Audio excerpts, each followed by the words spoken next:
கோவை மாவட்டம் காரமடையில் புதிதாக வாங்கிய காருக்கு எலுமிச்சைப்பழம் சுற்றி திருஷ்டி கழிக்கும் விவகாரத்தில் இரு தரப்பினரிடையே மோதல் எழுந்திருக்கிறது. இது தொடர்பான கூடுதல் விவரங்களோடு இணைகிறார் செய்தியாளர் யோகேஸ்வரன்.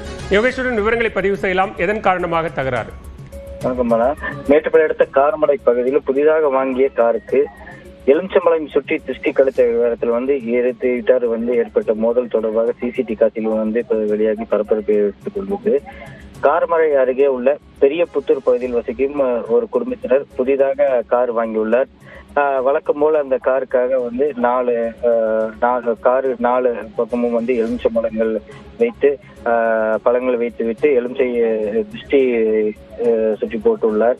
திருஷ்டி சுற்றி போடப்பட்ட எலுமிச்சம்பழங்கள் பக்கத்து வீட்டின் அருகே விழுந்ததாக தெரிகிறது. இதை கண்ட பக்கத்து வீட்டுக்காரர் எங்கள் வீட்டு முன்பே ஏன் இப்படி செய்கிறார்கள் என கேட்டதில் இரு குடும்பத்திற்கு இடையே கடும் வாக்குவாதம் ஏற்பட்டு இரு குடும்பத்தார் மாறி மாறி தாக்கிக் கொண்டனர்.